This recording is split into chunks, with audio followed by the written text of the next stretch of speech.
Everyone, welcome to Smart City Institute Japan's webinar series, Generation Z. I'm your host, Tak Nagumo, Executive Managing Director of Smart City Institute Japan. ちょっと日本語でですね、お話をして、また英語に今日戻りたいと思いますけど、皆さんいつもの通り、よくご参加いただきましてありがとうございます。ナグモです。で、今日はですね、いつもは日本語でやっているジェネレーション Z シリーズというのを英語でやるという、スペシャルバージョンになりました。というのもですね、今日ご参加いただいている方は、実は、国際学生会議というですね、日本人と外国人の方のジョイントのですね、チームということなので、英語でやると、こういうことです。で、タイトルはですね、人、力、計画、市民参加が都市をより人間的にする方法ということです。Okay, I'm going back to English. So, today's topic is people, power, time, how public participation makes city more human.So let's invite today's distinguished speakers. 小松さん、パトリシアさん、アリアさん、西村さん、長谷部さん、太一さん、all come in. Okay, so thank you so much for having us. So my name is Masami Komatsu. I'm a fourth year student of the Soka Universities. So I'm currently working on the IC67 as a vice president. So I'm looking forward to today's presentations. Thank you so much. Thank you very much. So for the viewers,we would encourage all of you to write the messages, questions, and maybe voice of encouragement to today's participants, right? And then we'll pick up the questions and comments after the presentation. And okay, so I will hand it over to Komatsu-san, and then let's have a presentation from ISC. Okay, so Soma, can you do share screen?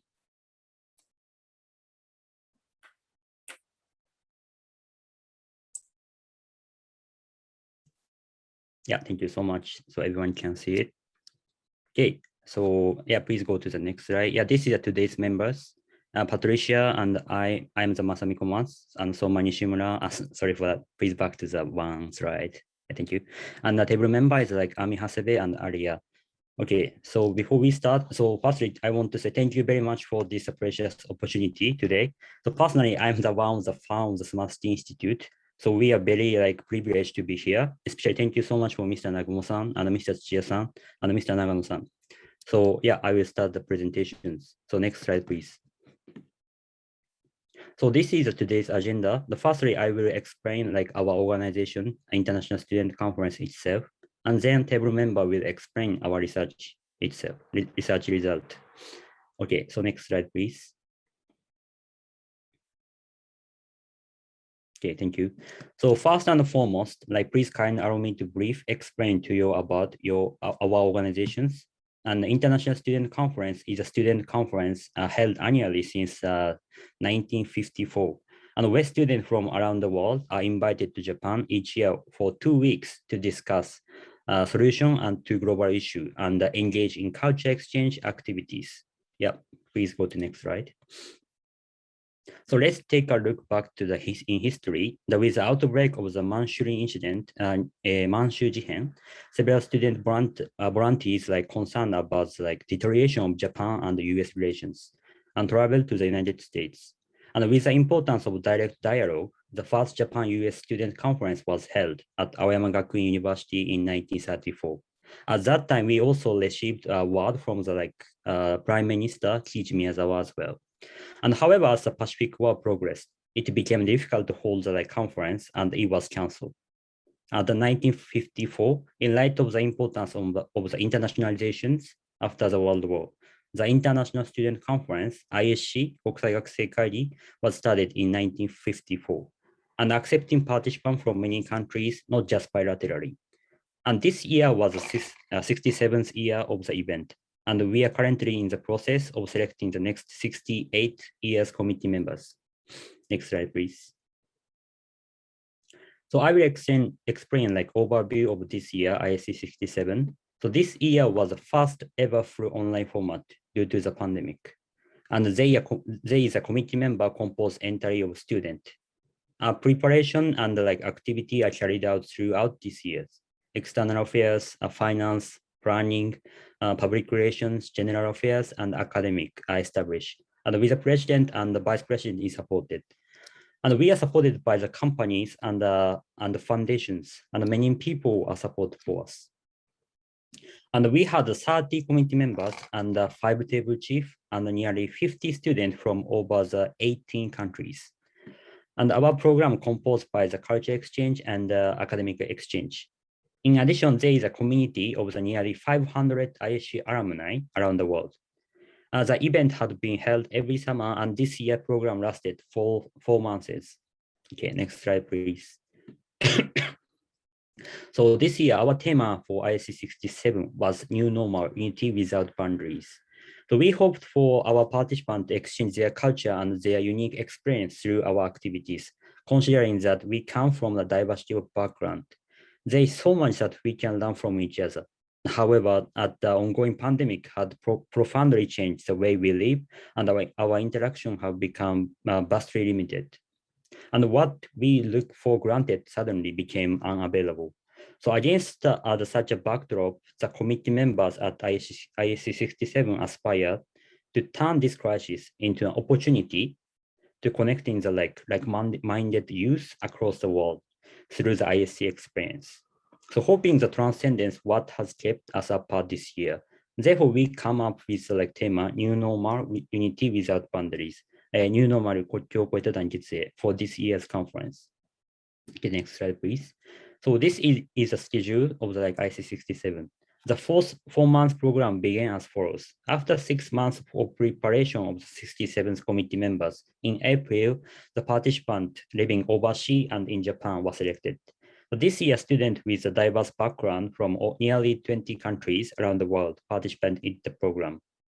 In May, we held a kickoff event. It is called Advanced Conference and started our activities. At least once a month, each academic activity held a meeting and did a culture exchange as well.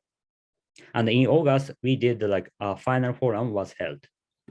Okay, next slide, please. So next, I'd like to introduce the culture exchange. This is a fun part of the ISC.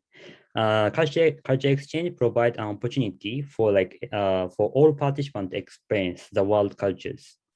Held once a month this year. In previous year, we have held a sorambushi and calligraphy, a shodo workshop. And this year we held a variety of online events ranging from Yamanote game and introduction of special skills. As an official event, we also held a club activity. For example, like a language club and a K-pop club, something like that. And irregularly held a working session and Instagram live as well to deepen exchange between the participant and the committee members. Okay, next slide, please. So yeah, next I'd like to introduce academic activity. So 5 table members are set along with the overall theme, Unity Without Boundary. And each theme is discussed by about 10 participants from various backgrounds.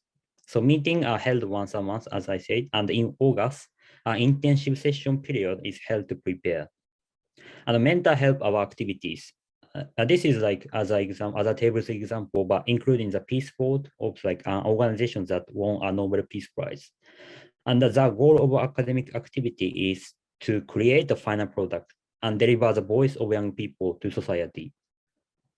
As a research result will be presented at the final forum and also submitted to the Ministry of Foreign Affairs and other relevant organizations. Next slide, please.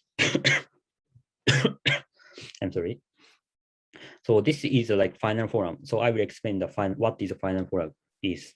The final forum is the biggest event of our organizations. So each table activity summarizes the result of their discussion over the past 4 months in the form of the presentations and deliver their opinion to the world. So this year, the event held online format, and on August 22nd, we invited the author of the best-selling books, 人申請の資本論, and the former Undersecretary General of the United Nations to give their feedback from our presentations. And the final forum can be viewed on our YouTube channel, so we hope you enjoy it. So once my part is done, I try to put to the Zoom chat, and please see the chat. Okay, so please go to the next slide. Okay, this is an overview of our organization. This is a table topic for 5 tables. Yeah, and we hope that you have some interest in our organizations. And this year, each table produce a final product. The final product including the policy proposal and social media shares. And today's presentation was also an opportunity for us to share the final product with the society. And from the next part, representing the following ISC table topic, the members of the participatory urban planning, 参加型都市計画, will present the result of their research. So our table was filled with participants from the Philippines, UK, Russia, Bulgaria, Malawi, Vietnam, Japan, and Indonesia, and we had a lot of discussions. Among them, today is a member from Indonesia, but the Philippines will give and Japan will give presentation at this meeting. So we hope that you will watch with warm eyes and warm hearts. So yeah, next slide, I will explain like our research result of the table 5.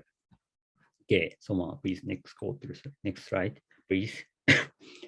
Okay, so I will be opening our table presentation with the agenda with the following scope. So introduction and the aims and 3 case studies and the thematic analysis and recommendation and conclusions. Next, I will introduce the topic of urban migration of its issues. Many people want to leave the city. In fact, half of the global population currently reside in the urban areas. Better access to healthcare, education, economic opportunity, and such a reason to justify urban migration as citizens amongst the in ever-growing cities. However, bigger cities do not equate to better living conditions. Environmental degradations, deliciate space and social challenges such as inequality and social exclusion. And the lack of green infrastructure are forcing people to seriously consider urban planning as a tool of rearrange available space and organize future constructions to make city and human inclusive, safe, resilient, and sustainable as part of the UN's 11 Sustainable Development Goals. And in the context of the contemporary urban planning, 2 questions are usually asked. The first is like how to connect people and public space. And second, how much should people be involved in the planning process of placemaking? So these 2 questions sum up 2 main topics of our table's papers, which are placemaking, defined as the intention of creating public space that promote people's health, happiness, and well-being, and participatory urban planning that emphasize on civilian participant. Okay, next slide, please. Okay. Yeah, thank you. So to shed the light of the situation of the public involvement regarding the placemaking in Japan, Indonesia, and Dubai, providing the analytical information about the pros and cons of the status quo in these countries. And secondly, to identify the pattern provided by the 3 case study to seek elements that foster desirable result in public engagement, as well as these causing challenges. And thirdly, to develop a vision of desirable action in participatory urban planning, relying on the experience reflected in 3 cases provided. From next slide, and now I would like to hand over to Ami, presenting the first case study in Japan. Okay, thank you for introducing me, and thank you, Calma, for introducing that. In this section, I will talk about the placemaking in parks using Yokohama Dobutsunomori Park as an example. Parks are used for a variety of purposes, such as event planning and places for rest.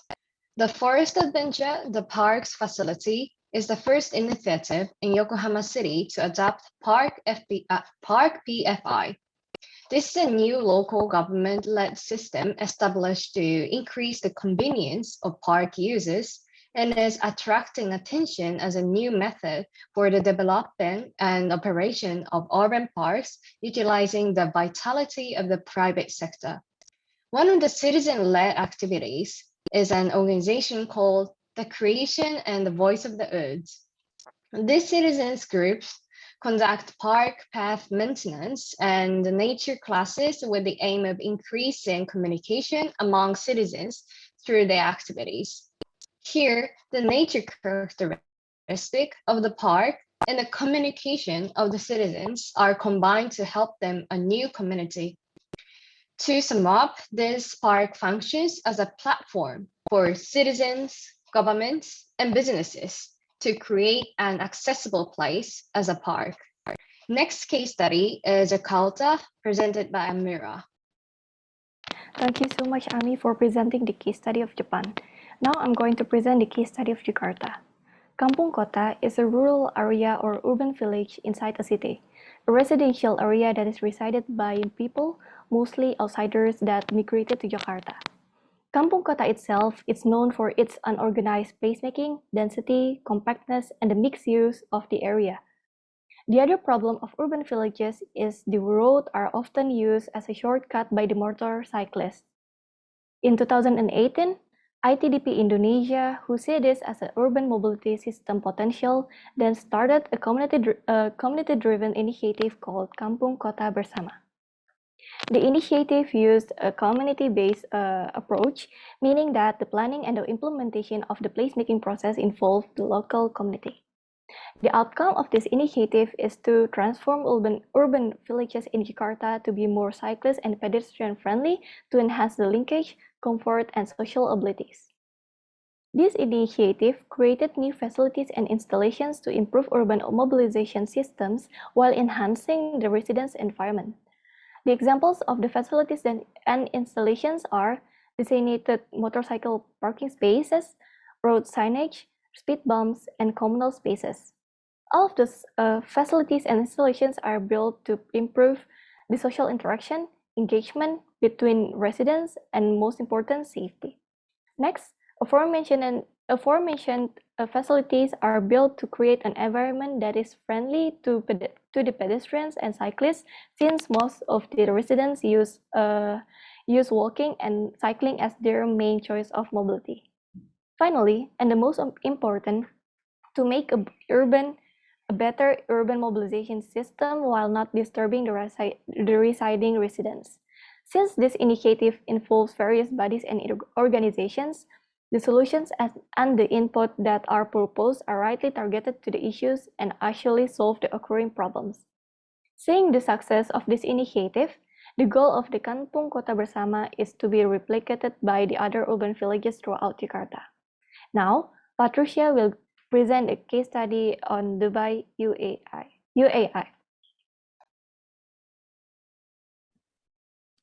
Thank you.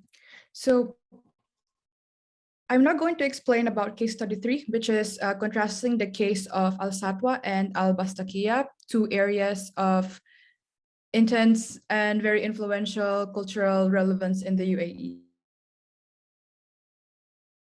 Satwa, and Al Satwa was inhabited by the members of the Baloch tribe with a rich culture during the pre-urbanization period of the United Arab Emirates, and it was classified as a traditional neighborhood freestanding in modern Dubai. But during the mid-2000s, Al Satwa was redeveloped as part of the city's urban sprawl with high-density buildings for residential and commercial use. As new residents settled in the development, Al Satwa's original dwellers were displaced. So as you can see in the picture on the right, the area was completely demolished. But before that, it was a freestanding traditional neighborhood with traditional motifs of wind towers. And basically, because of this urbanization, their displacement was attributed to the increasingly common theme of Dubai's urban planning strategy that shifted focus to commercial-based sites. And this consequently prevented protection for traditionally Emirati neighborhoods, as they were much smaller in size and therefore cannot hold as much residential and commercial volume as high-rise buildings. So as you can see again, it's Al Satwa before its demolition.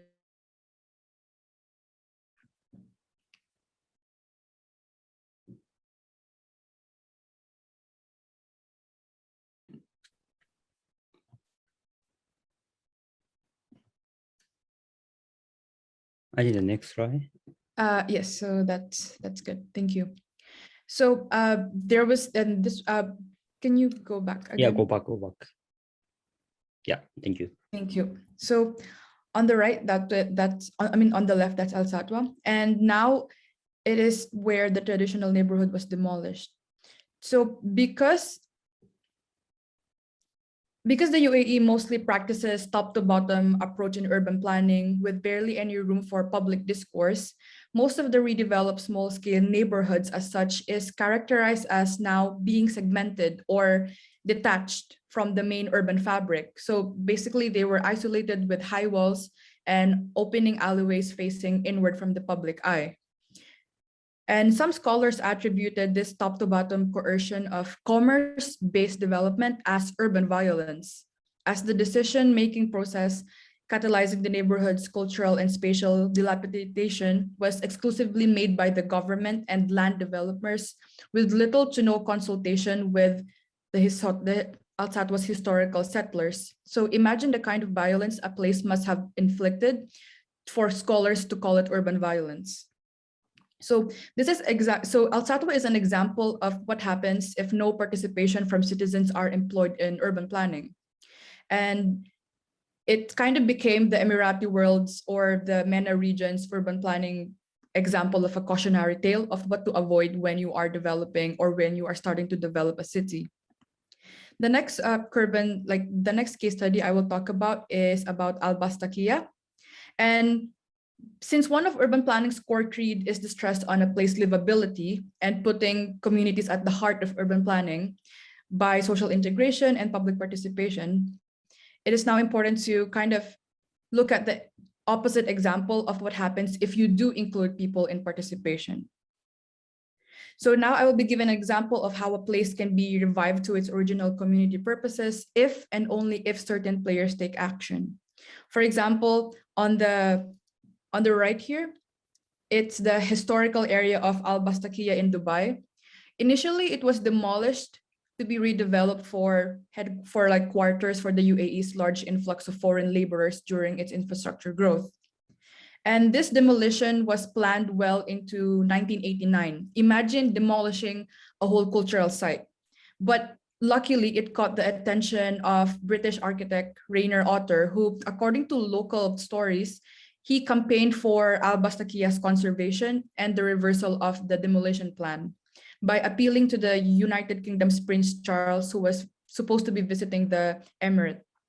And because of this, backdoor agreeing that this place should be conserved, even though they were foreigners, essentially, but with the influential monarch's suggestion to the Dubai municipality to halt the planned demolition, it was preserved. And then it was requested that all the plans for demolition was canceled.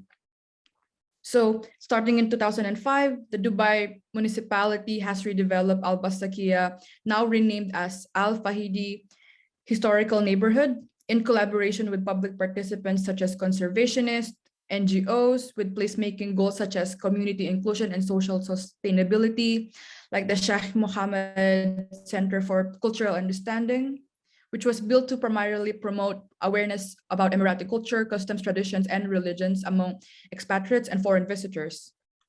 It also caught the attention of award-winning architect and conservationist Rashad Mohammed Bukhash. He is the lead restorationist and chairman of the Architectural Heritage Society of the UAE.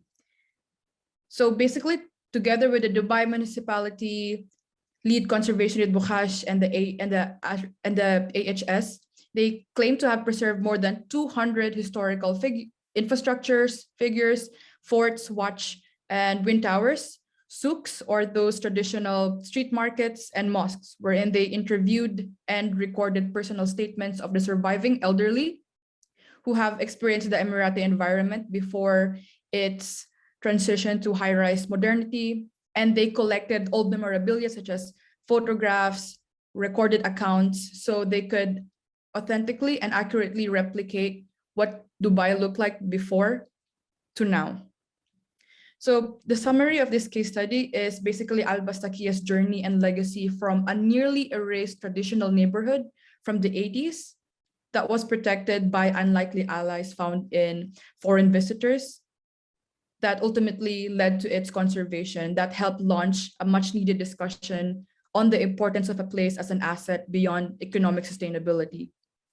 Basically, without the elderly, without the engineers, without the local craftsmen who committed restorationists, a few yet influential personalities as well, and the government willing to change decisions based on public disagreement or agreement, Al-Basakia will not be a cultural, economic, and socially significant fixture in the Emirati urban landscape that it is today. So it's thanks to those figures that conservation has become a trending kind of practice now in the Middle East, starting from this case. Thank you. And now Salman will be presenting about the thematic analysis. Thank you very much, Patricia. Hi, my name is Soma, and in this section, based on the 3 case studies, we explore the positives and negative patterns through this process of data familiarization and theme development and revision. Regarding the positive themes, they all explore how different groups participate in the process of placemaking, improve the neighborhood areas to make their public spheres spaces the heart of the community by inventing different activities. We saw different individuals and organizations involved in the process of building and managing. Thanks to the use of placemaking method, revitalizing the community as a result, different people, including workers, visitors, as well as residents, could have been enjoying the places as their third place. Different perspectives and ideas have made it possible to maximize the potential of local assets in the place. Having said what we found out is that there are still necessities for improvement on this process and management, which we'll introduce in the negative features.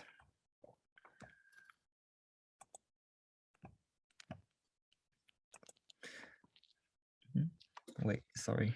Oh. The thing is, public involvement has been limitations in certain steps. It means that the public only has participated over the specific phases of the planning process. In particular, in most cases, the government or local authorities still have the major power in the last steps of re-evaluation and the long-term improvement. Sorry.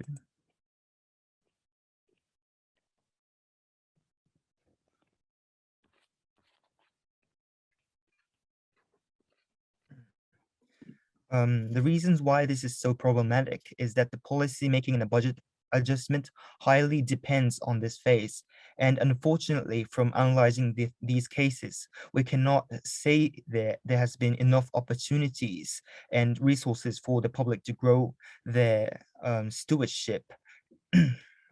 Stewardship is the passion of caring and for safeguarding others and their resources as well as the planning and the management of resources. Hence, the planning process is still under the top-down approach, even though the surrounding situations has definitely changed compared to the previous ones.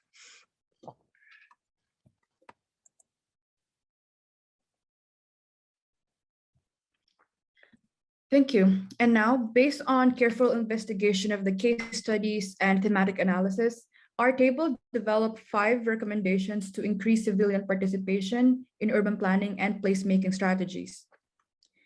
The first is the early public introduction of the importance of the built environment. Reaching out to the residents from an early age in schools and having subjects on the importance of civil participation is a way to kind of instruct a population about its rights as a public space stakeholder from a very young age. The second is the rightful integration of technology. The use of smartphones, big data, and crowdsourcing through online platforms could be tapped as an opportunity to organize data-based solutions for ease of use. The government could use this data to make further recommendations to either both public or private land developers for the sake of the people who are utilizing the space eventually. Third is the effective use of mixed purpose land. Ideally, space use should be multifunctional and ready to adapt to the public needs. A place's design, materials, and equipment should be flexible so that when the initial goal of a place it's not working, it is still available for further renovations and additions. Fourth is the stimulation of cultural events. The presence of cultural events is one of the most focused pillars of placemaking. This cultural events adds to a place so-called character because it enables inhabitants of a place to express their identities in a public setting that encourages interaction between demographics regardless of background. Last but not the least is equality of human resources. Professionals both in academia and governments should be equally spread out in projects to avoid favoring one area of urban planning over the other. Having a healthily distributed body of experts across different policy implementations can help in reducing inequality of resources such as funding, talent, opportunity, and overall public attention. So these are our recommendations, and now Soma will now be concluding our presentation. Thank you, Patricia. I'll now be concluding our presentation. We researched the topic to analyze the potentials of participatory placemaking. Through our analysis of 3 case studies from various cities around the world, we concluded that yes, participatory placemaking can connect residents' needs and make a resident central urban structures. However, as the previous cases studies show, the fixed steps in placemaking have limitations on how much the residents have a say in placemaking overall, wherein our recommendation section aims to limit these negative themes. Also, with the current COVID pandemic affecting our society today, participatory placemaking can be even more limited considering the unpredictable changes in urban needs and the society issues that urban residents face today. It is important to acknowledge the change in urban needs due to the pandemic and analyze both the change in residents' needs and the local authorities or government's needs within the pandemic. As the participatory urban planning's popularity in practice increases, trends remain hopeful that more and more cities globally are starting to implement placemaking strategies in the development to improve the overall welfare of its citizens, both in theory and in practice. To end our presentation, a quote by one of the most influential urban planners in modern world, Tai Ka-liu, amuses that put a city together, you must know what are its spare parts and how to assemble it. It must be user-friendly, must work beautifully, and it must be attractive. We hope that in the next generations will experience more human-centric cities as they grow up. Thank you very much. If you have any inquiries, please enter in the chat, and we will be happy to address it in the Q&A later on. So thank you very much for listening to our presentation today. Thank you. Okay, thank you very much for the excellent presentation. It was impressive. Thank you very much. And could you unshare the screen so all the faces will show up to the screen? All right, sounds good. All right, so let's talk about something we brought up on the table. And then before I ask you a question, let's see how Taichi felt about what's presented. Hi, Taichi, go ahead. This is Taichi, policy designer at Smart City Institute, Japan. Didn't expect you'd pick me first. I wasn't prepared, but very impressed by the coverage of the topic. First of all, I think that the research question, the overall theme, was very interesting. Participatory placemaking, urban planning is such a hot topic right now, as well as a very interesting and deep topic. So I think, and you guys, I think, covered a lot of different themes connected to this important issues. So I was very impressed, and the recommendations at the end, I think, covered a range of topics. Also, the case studies, I think they all revealed like an interesting aspect of participatory process, from just the different stakeholders to how it's done in Indonesia from a bottom-up process to in Dubai, you see some of the negative effects when it doesn't exist. So I think the case studies were very revealing. And so I'll leave it here for now and looking forward to some of the discussions. Thank you. Thank you, Tak. Thank you. Okay, so let's discuss now. My first question to all of you. So anyone who can answer, just raise your hand and answer.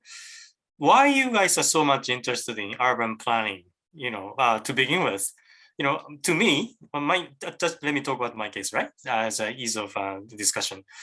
I had a chance to live in foreign countries, at the early stage. I was living in Brazil when I was at the age 13 to 18, right? And so I was a returnee to Japan from Brazil. And after that, I had a chance to study in the United States and UK for master's degree. And professionally, I worked in the United States and other countries as well. So each time you go back and forth between the different places, you see the commonalities and differences. Sometimes you are fascinated with the local cultures. Wow, it's interesting, right? And then sometimes you go back to your mother country and discouraged. Why? We are so narrow-minded, look at the other countries. They are more interesting, more open to the different ideas, what the differences in the generosity and so forth, right? So that was my starting point to be interested in the cities. And as I grow up, I have more tangent point to the cities, right? My kids started to go to the nursery school nearby, then to the elementary school. Then you have a more close relationship with the neighbors. So you talk about, how you manage the waste, you throw the waste in a certain location in the neighborhood collectively, right? So, you take a turn to clean up the locations. This week I clean up the location, next week the neighbors and so forth, right? And then we have, the festivities, Natsumatsuri, summer festivity, right? Bon odori or whatsoever. And the adult takes a turn each year. Okay, this year I'm the committee member of running the summer festival. So you organize the festival, purchase, food for sale, and fireworks and the music and everything. So you are more involved in local activities as you grow up and adult. So I naturally becomes interested in the cities. And then you see a lot of issues, right? Heavy rains because of the climate changes, right? And sometimes, unexpected crime occurs, right? Right? The robberies of the bicycles and, the car accidents very near your home. So you are concerned about kids commuting to the schools. So, there are lots of things to think about. That was kind of my story. And I became more, involved in the business. And, in terms of business, I started to do with the cities. And Taichi, joined the team, in a similar way. So why you are so much interested in urban issues? Just answer any questions you have. Okay. Can I go first? Sure. Okay, thank you so much. Yeah, I really impressed your story, Nagumo-san. So yeah, actually I went to the Philippines. Yeah, that in conclusion, I have two background for me. The first is I went to the Philippines, and the second is my seminar. So I'll go first about the Philippine stories. So I went to the Philippines when I was a first year student, the April break. It was just 2 weeks, go to exchange program, but yeah, it was so impressed because car is so traffic, the traffic jam is happening, and people is I saw that a lot of street children. Yeah, it was so shock for me. Yeah, and when I back to the Japan, wow, how safe this Japan is. This is my true intent and true my impression. So yeah, it was so shock. So as Nagumo-san said, I contrast with Japan and outside Japan. Yeah, this is so impressed for me. And secondly, my seminar, I study about climate crisis and water stand. I try to study about environmental topic, and I realized the environmental topic is really close with urban planning itself. So especially I really interesting about the climate crisis. So yeah, actually I am a member of Friday for Future as Greta Thunberg. So I joined to the demonstration at Shibuya about Friday for Futures, and I also learned to the seminar. And I especially like expertise for like energy to energy about like renewable energy, you know, and like I made a like policy proposal and I submit to the like politician, but and like I really impressed when I try to interview with like company who work in the like energy company. It is called Minna Denryoku. I try to interview with the Minna Denryoku, and they say like, yeah, we need to like think about like energy itself, but it is not enough. We need to also think about like urban and like local people as like at the same time, we need to think about like not only for energy, but also like we need to think about city itself and the people itself. This is like I really impressed the story, and that's why I try to apply to the like table 5 urban planning, and I really interested about this topic. Yeah. I'm sorry for like bit too long like statement, okay. but So yeah, thank you so much. International experience and the interest in the climate change and the energy. Good point. Yeah. Anyone else? Can I go next? Oh, sorry. Yeah, sure, go ahead. Oh, sorry. So the reason why I became interested in urban planning, it's not really because like I went to abroad or like studied something like it's not kind of like the reason why it didn't start from like any international experience. It started from entry exam for university. So I was studying for like I was trying to go into a more like a faculty which dealt with like urban studies. It was mainly because it was like it was a global faculty. That was the reason why. But because of the essay, I realized like the essay topic was mainly about like how Tokyo city structures are causing more only child families, and like how family structures are being, or like how certain like preschools have been like under like underlacking. I mean, like they're not up to the demanded numbers. So based on like knowing about these looming social problems and how it's interconnected with the urban structures, I became interested. And after I entered like the faculty right now, which is like a more general sort of faculty, you can learn anything.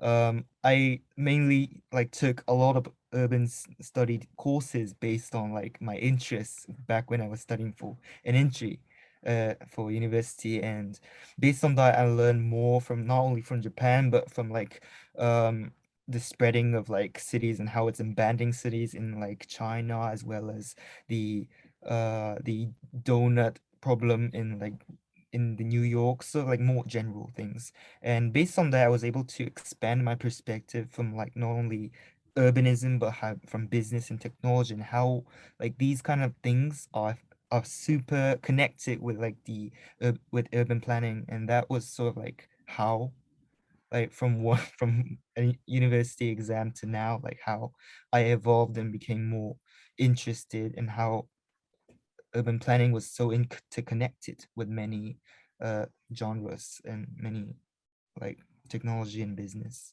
Very interesting. So accidentally the examination Yeah, interesting. It's now looks like your life work already. You're already kind of attracted by how interesting the issues are, and then you may be feeling that you may be capable of answering some of the questions once you study. It's interesting. Very good. Very good. All right, Patricia, your turn. Yes. So basically, my perspective is more, how do you call it? For example, if you're a transient visitor to a country, like a tourist or a short-term visitor, it's easy to romanticize aspects of cities just because it's beautiful, just because it's flashy, just because certain things look particularly pleasing to you. Either, I don't know, maybe air quality, aesthetic motifs of how the architecture is formed around a certain place. And those things, while like at the core substance of it, it is impressive, but at the same time, it is important to also look at a city in a perspective that's more nuanced. So looking beyond aesthetics, looking beyond physical architecture, looking beyond the marketable aspects of a city, I would say. So if you look at a city more critically, you'd figure out, like, if you stay in a place for longer than average, then you'd figure out functions that might be failing people. So for example, I'll give you a perfect example. So Dubai is known as, like this super duper flashy city, lots of record holding buildings, but in actuality, it's not good for people who don't have cars. So the privatization of cars there is a very high rate, and it's not friendly for people like students who don't have cars, for international expatriates who might not be able to afford a car once they go migrate to Dubai. So examples as such, it's important to look at a city beyond the tour guide version of it.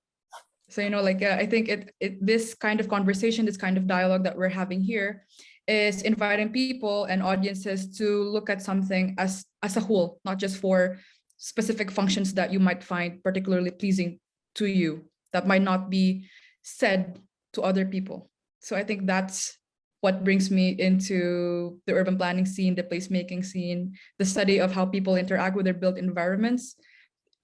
It's really interesting.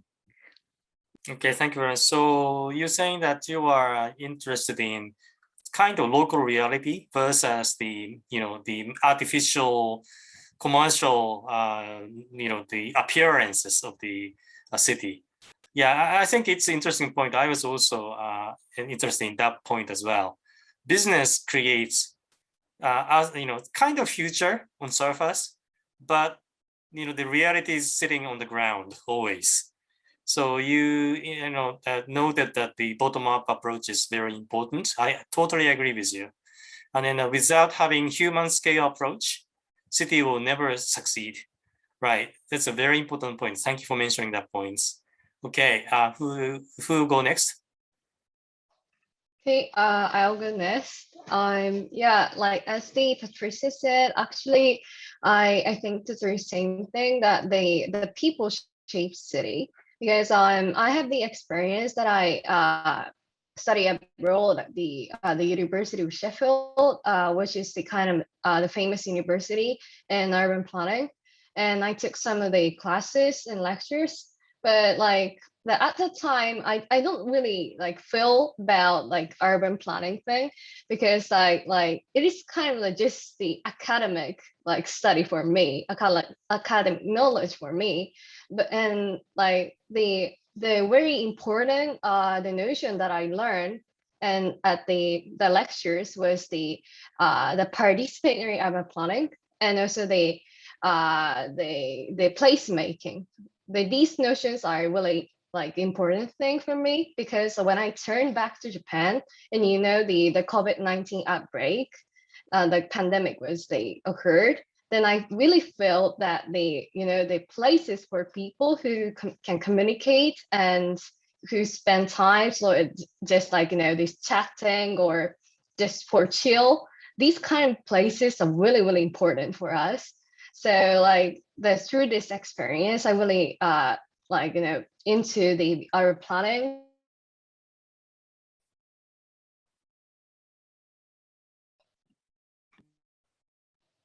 Oh, Okay. Can you hear me? Yeah, I can hear you now. Okay. Okay. Can you hear me? Okay. Yeah, I can hear. Okay, thank you.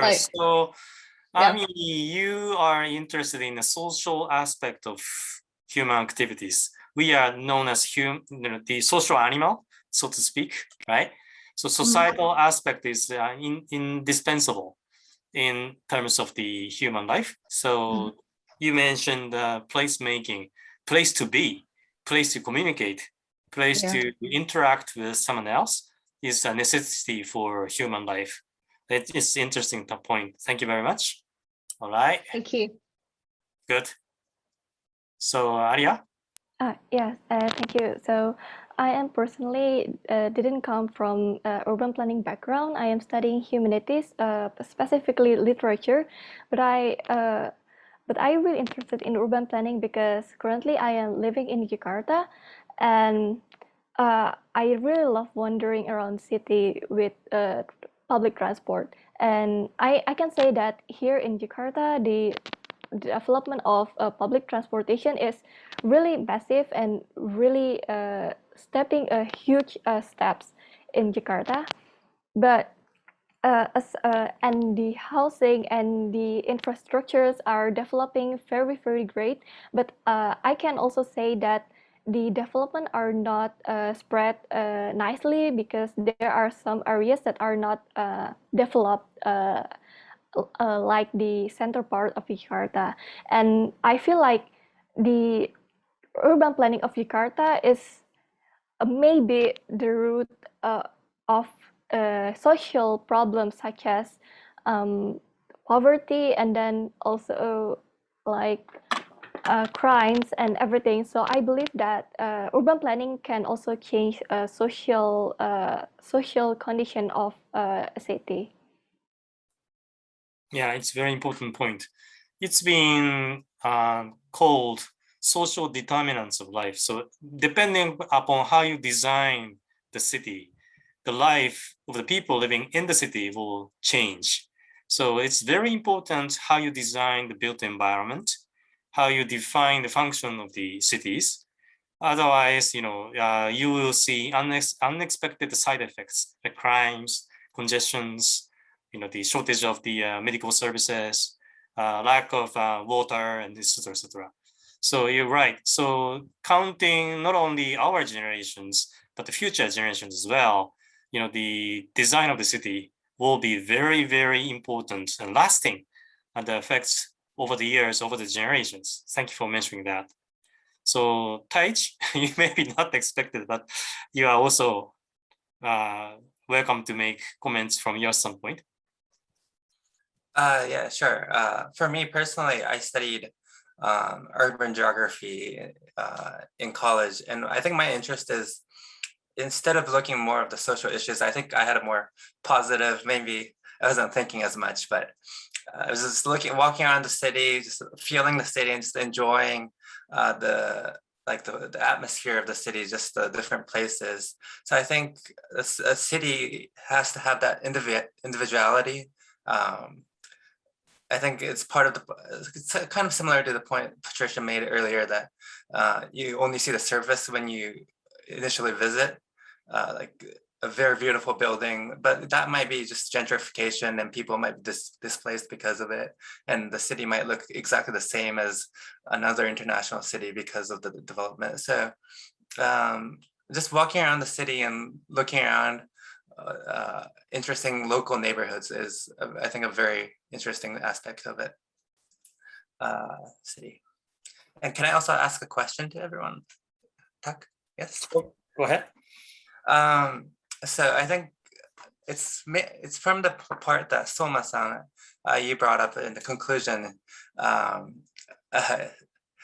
which is, so you were saying that because of the urban planning process, because the latter half is mainly led by the local government, it's hard for people to participate at that point. But my question is, how about political participation? Because you seem to think that like residents and local authority are like different and also kind of opposing actors. So I was just wondering what everyone thought about in terms of the political participation. Or local governments kind of like an opponent? Is it possible to influence them? What are your thoughts? Are there limits? Yes. Yes, so thank you very much for your question. What we meant from this conclusion is that ultimately there is a limit to how much citizens can participate in urban planning, and that so when it comes to like adapting to certain needs, the government has much more data, or much more they are more caught up to the trends in the characteristics and the issues of the city, but they fail to understand what the residents really need in that point. So it's kind of like the limitations they have ultimately. It's not sort of like citizens like not having like voices from like from like normally. Like, so it's not really political, it's more of like the strategy. So yeah, I can't think of an example. Yeah. Can I add something about the Soma's like mentions? Yeah, and can Soma like share screen? Actually, I prepare for like Q&A for like how to answer the Q&A. I try to prepare for like Taiwan's cases. Yeah, I think Taiwan case is connected with like political participation. So I want to like introduce first, and I want to say like my opinion briefly. Soma, can you do the share screen? Which slide? 25 slide, number 25. It's me. Okay, so Sorry. okay, so someone can do that. Okay, well, I'll do that. Okay, so this is a slide of the Taiwan's and do the. So like I find like the good point about Taiwan's cases under like the question from Taichi-san. I want to like share like Taiwan's cases, like how to like connect. So yeah, actually I really love the like all the return, so that's why I researched it. Wait a minute. So like as an initiative, like such as like a blue engine, seigin kyoso. The blue mean is like I think the young people, and the yin is like older people, and like also underway in Taiwan. And this is an initiative in which young people and like elderly people collaborate in creative like activities and learn from each other across the like games. So according to like Audrey Tan, like I'm a member of like Taiwan's government affairs committee.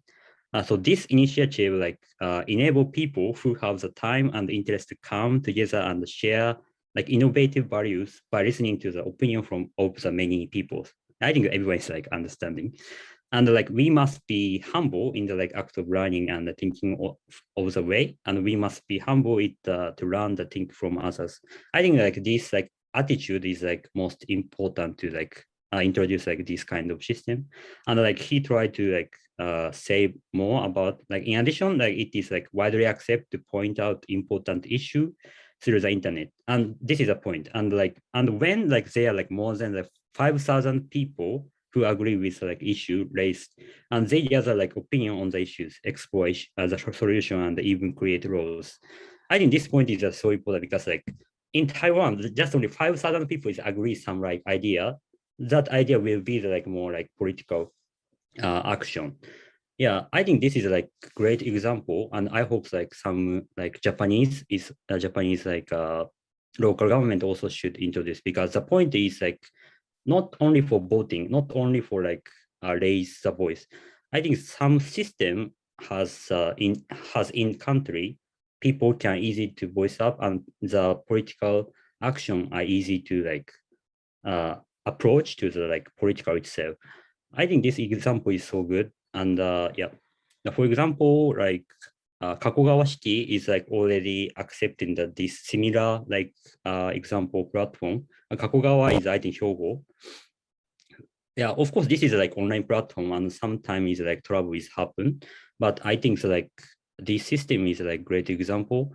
And like I hope some like this kind of system is like also including like my local government as well. I'm sorry for the like, long term.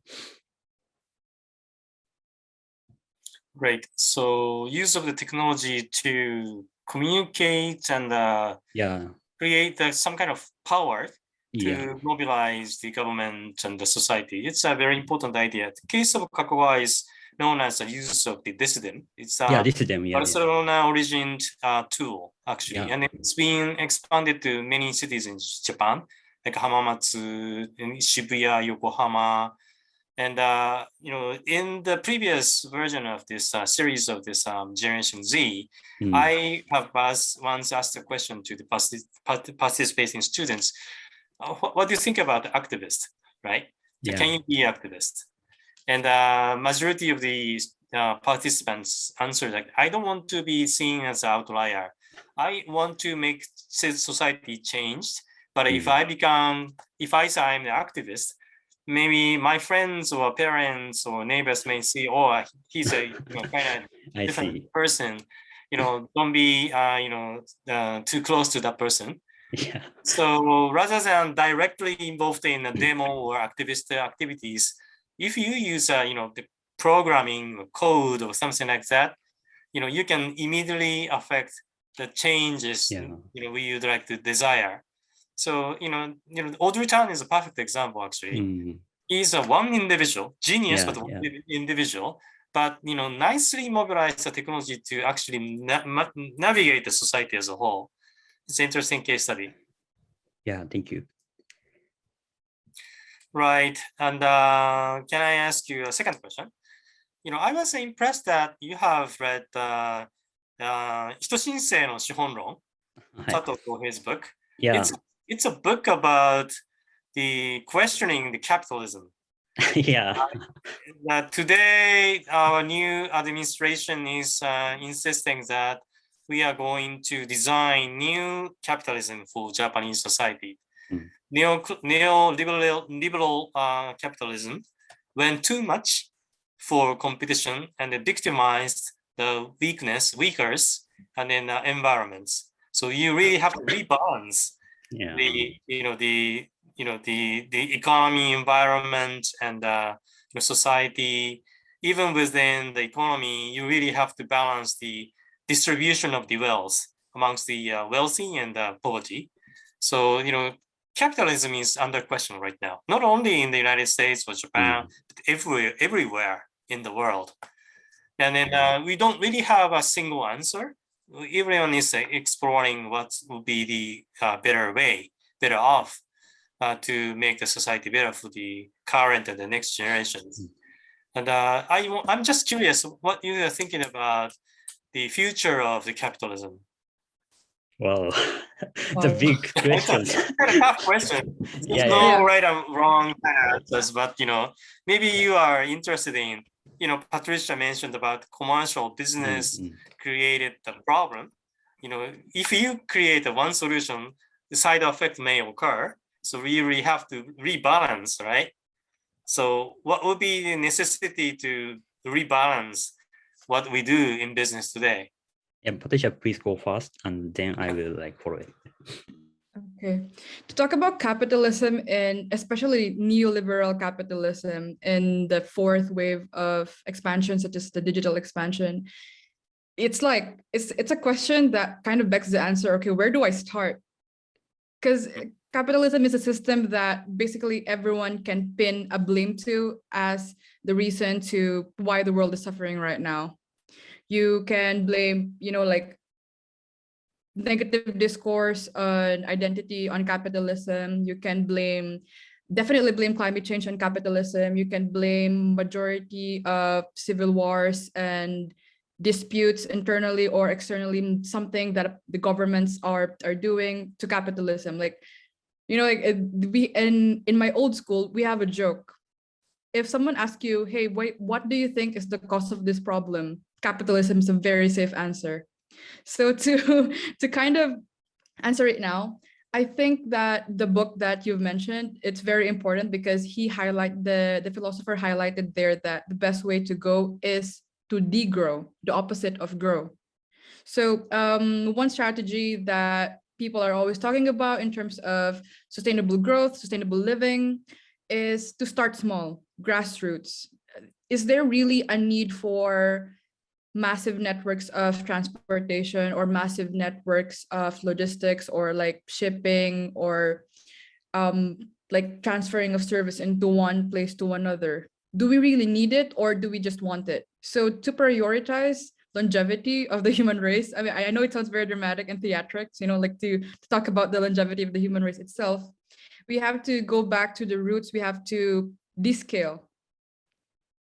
Essentially, the best way to move forward is to go back to scale down, because that is one of the, at least in the world of academia, it's one of the things and strategies that is generally agreed on to be the most realistic and to be the most sustainable long-term. We don't need 1,000 shops of a particular store all over the world just because we can. What we need is a system that is ethical, that is sustainable, that is friendly, not just for this generation, but for the next and the next. That is the kind of the system that we need right now, at least in my opinion. Very important point, very important point. So endless growth of business or economy is nothing but a danger to humankind. So put some kind of cap, maybe ethical cap to the business may make our life longer as a humankind. A very good, important point.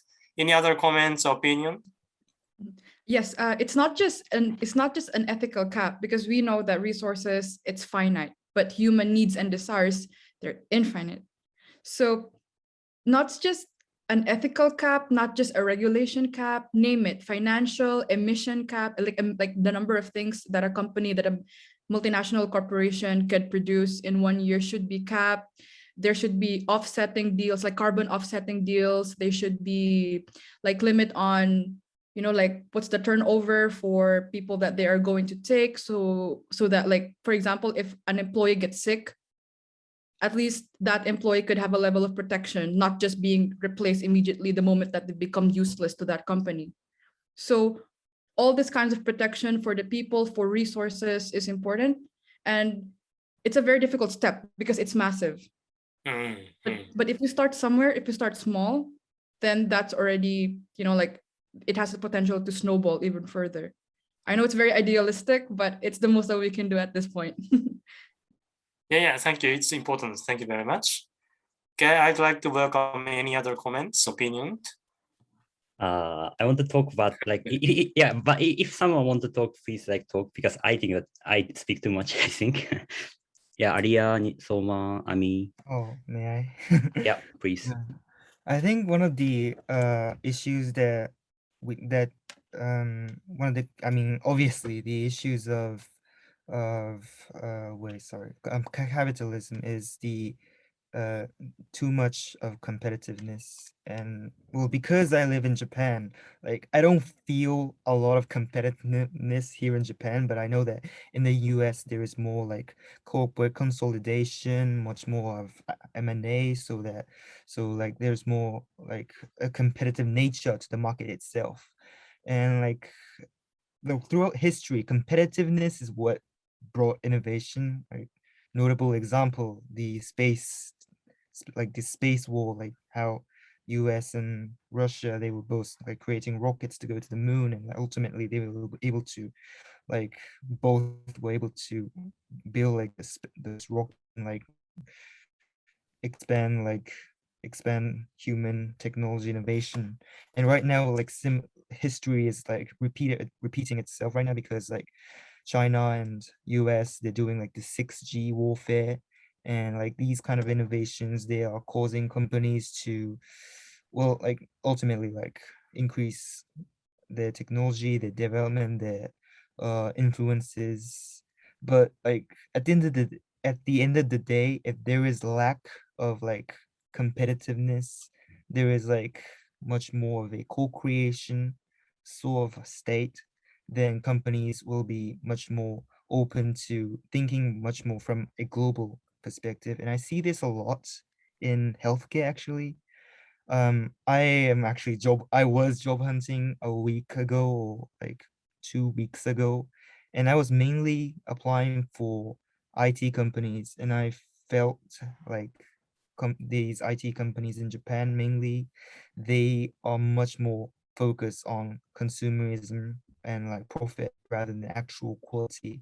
Whereas in IT central healthcare companies, they are much more focused on co-creation for human development society, for social society, like human development in general, because like medicine is important for like the longevity of the human race as for the human race and like for humanity in general. So it's kind of like this co-creation environment, or this relationship that is required in our society today. And I felt this more when I hear about the news of like the increasing warfare between the IT warfare between Huawei and like AT&T, Apple, Google, those big tech companies.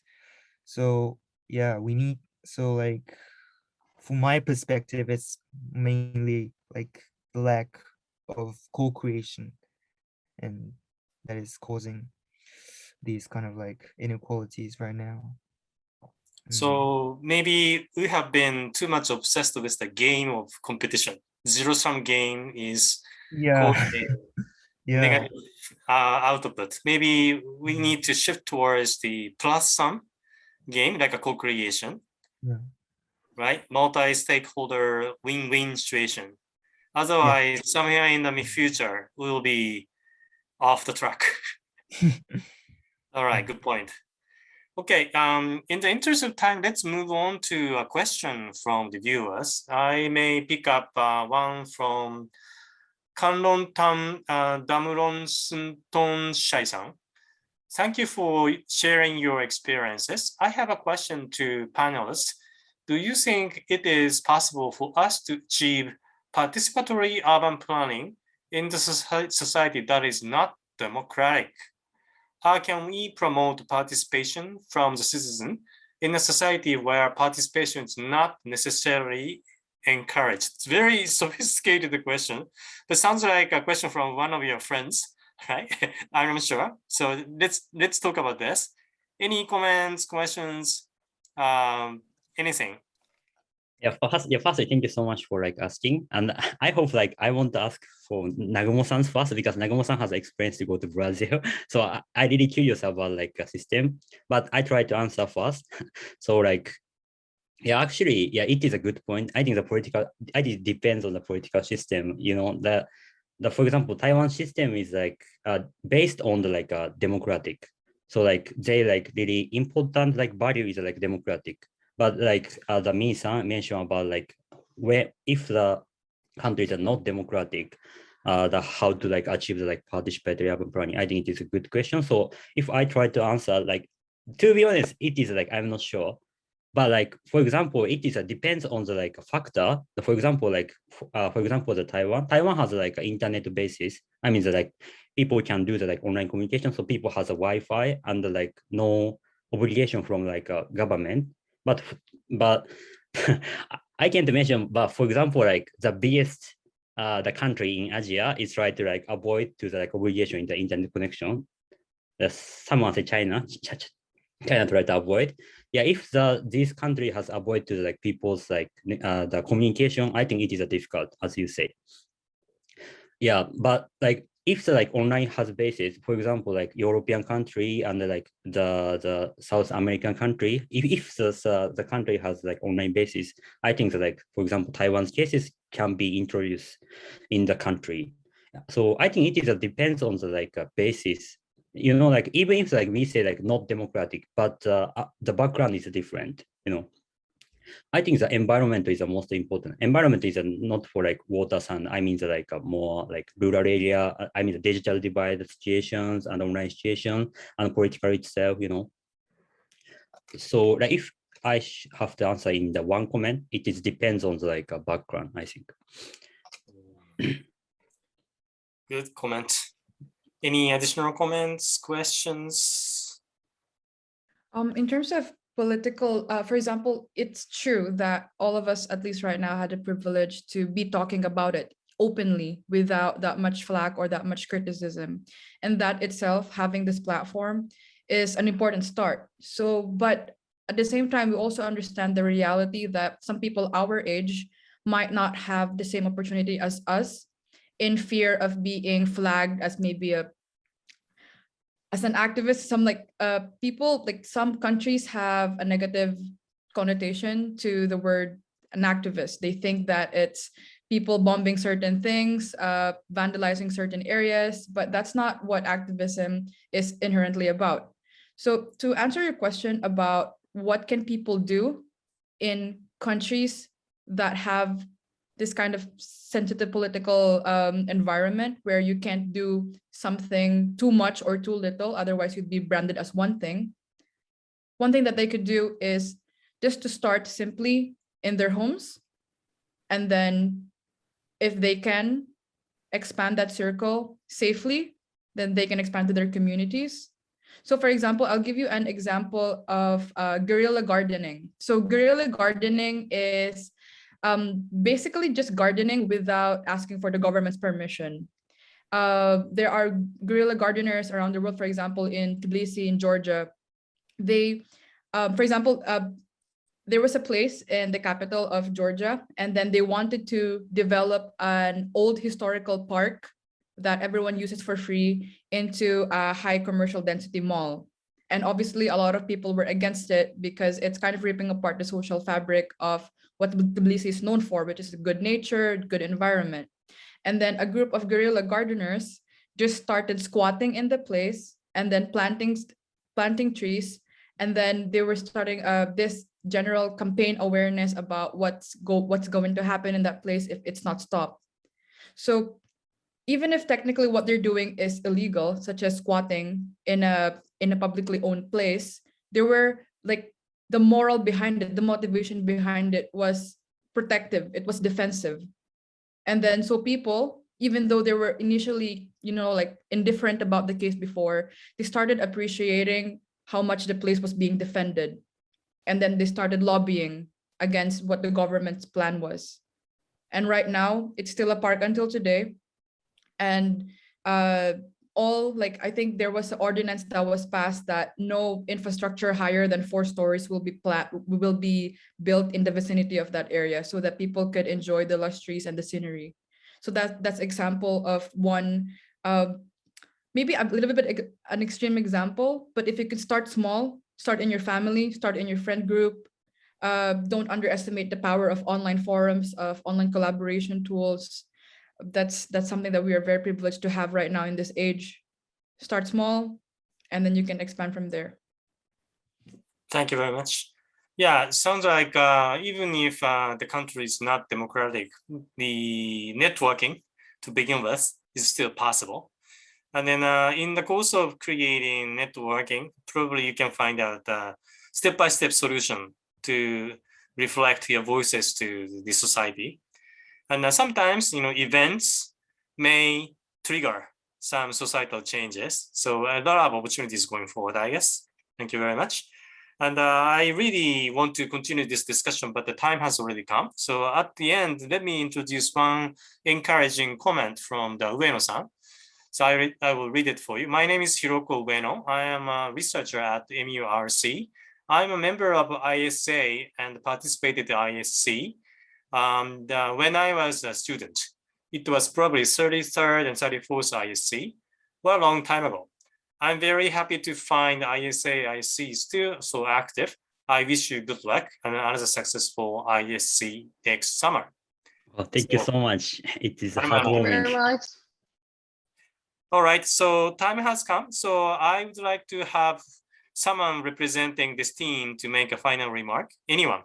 So, Kuma-san, you may appoint someone to, of course, you can be. Yeah, no. Yeah, I want to appoint Patricia.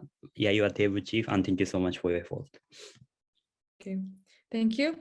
To close this wonderful session, first of all, we'd like to thank SEI Japan for hosting this opportunity for us in order for the youth of today to have a voice in a matter that was previously not as open to young people's opinions, such as urban planning, because it's a high barrier industry. You have to have a lot of accolades and awards and recognition and actually kind of like professional competencies. So having us here is one step towards that. And I think for a closing remark, for everyone who is participating here, as long as we maintain the humanity of a place, that small initiative will go a long ways, not just for our generation, but the next. And that I hope that governments, not just governments, but any authority who actually has decision-making capacities, who actually have resources to make an initiative become tangible, because an idea is one thing, but an idea that comes to life is another. So I hope that those kind of entities and bodies would listen more to the constituents that will actually be benefiting from whatever they're doing. So that includes the public, that includes youth, that includes the elderly, the minority, the silent majority in what we call in urban planning. So I hope that this presentation helps people in long term, and I hope that the participants will also see the value of participating and participating. Thank you. Thank you for a wonderful final remark. I really enjoyed the sophisticated discussion with you. Okay, so thank you very much, Komatsu-san, Patricia, Aliya, Nishimura-san, Hasebe-san, and Taichi. This concludes our webinar today. Thank you very much. Thank you. はい、では土屋さんよろしくお願いします。はい、事務局の土屋です。すいません。最後は日本語でご案内をさせていただきます。今日ご視聴いただけました皆様ありがとうございました。今後のですね、ウェビナーをご紹介します前に、まずアンケートを今日ですね、配信させていただきますので、ご協力をぜひお願いしたいと思っております。よろしくお願いします。今後のウェビナーでございます。今週はですね、あと1日、明日ですね、渋沢健さんですね、渋沢栄一の論語とそろばんというテーマで、お話をいただきます。それから来週はですね、これもZ 世代のシリーズに近いところなんですが、学生で起業された方にですね、女子高生で起業された古さんですかね、ご登壇いただきますので、お楽しみにしてください。それからその翌週でございますが、18日から22日まで、横浜のですね、リビングラボとサーキュラーエコノミーというテーマでですね、5日間の特集企画を行います。こちらの方もですね、受付開始しておりますので、ぜひご視聴いただければと思います。それから、24日ですね、これはウェビナーシリーズとは別枠でございますが、特別公開セミナー、ございますので、こちらもぜひご視聴ください。はい、私どもスマートシティインスティテュートですね、設立3年目に入ったところでございます。現在470を超えるですね、団体様にご参加いただいております。今日ご参加いただいているですね、国際学生会議様にも参受会員としてご参画いただいております。自治体の皆様、それからその他の団体、非営利の団体、それから大学ですね、法人組織の皆様はですね、参受会員でご参加いただきますので、ぜひこの機会にご参加いただければと思います。個人でフォローの場合はですね、こちらの各種 SNS で情報を配信しておりますので、フォローをよろしくお願いいたします。はい、それでは本日のウェビナーもですね、これで終了とさせていただきます。本日、ご視聴いただきました皆様、それからご登壇者の皆様、どうもありがとうございました。お疲れ様でした。Thank you for everyone. Thank you very much. ありがとうございました。頑張ってね。